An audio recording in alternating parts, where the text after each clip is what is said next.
मध्य प्रदेश की पवित्र धरती पर नर्मदा के किनारे बसा एक ऐसा स्थान, यहाँ पत्थर भी इतिहास बोलते हैं।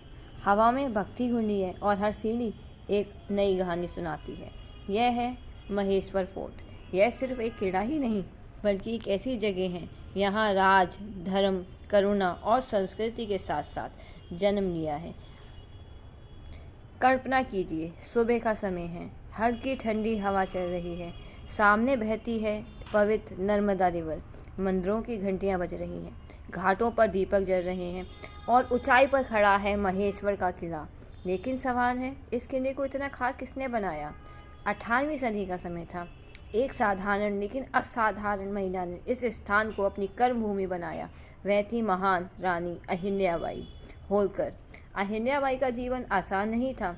कम उम्र में ही पति का निधन हो गया, लेकिन उन्होंने हार नहीं मानी। मंदिर मजबूत और सुंदर बने, मैं अपने पीढ़ियों तक अपनी ताकत बनाऊंगी। रोज किले के आंगन में दरबार लगता, कोई भी व्यक्ति अपनी समस्या लेकर आ सकता था। अपनी राजधानी बनाया।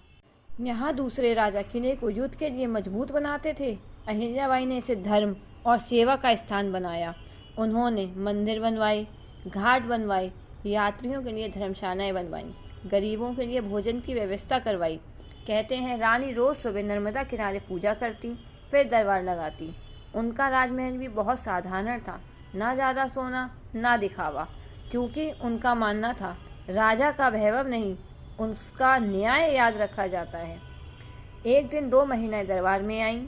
दोनों एक ही बच्चे को अपना बता रही थी। दरबार में सन्नाटा छा गया। रानी ने शांत होकर कहा, बच्चे को बीच में लाओ। फिर बोली, अगर फैसला नहीं हुआ तो बच्चे को 2 हिस्सों में बांटना पड़ेगा। यह सुनते ही एक महिला रो पड़ी, नहीं, बच्चा दूसरी को दे दीजिए, बस उसे चोट मत पहुंचाइए। रानी मुस्कुराई। उन्हें सच्ची मां मिल चुकी थी। पूरे राज में चर्चा फैल गई। महेश्वर में न्याय बिकता नहीं, मिलता है। एक साल भयंकर बाढ़ आई। नर्मदा का जल स्तर बढ़ता गया। लोग डर गए कि किला डूब ना जाए। अहिल्याबाई खुद घाट पर गईं, प्रार्थना की और लोगों से कहा, डरो मत, विश्वास रखो। लोक कथाओं में कहा जाता है कि पानी किले की दीवार तक आया पर भीतर नहीं घुसा। लोगों ने इसे मां नर्मदा का आशीर्वाद माना। अहिल्याबाई ने सोचा, सिर्फ मंदिरों से राज नहीं चलता, लोगों को रोजगार भी चाहिए। उन्होंने बुनकरों को बुलाया, नई डिज़ाइन, नए पैटर्न शुरू करवाए। यहीं से शुरू हुई महेश्वर साड़ियों की परंपरा। हल्की, सुंदर बॉर्डर वाली, शाही लेकिन सादगी से भरी हुई।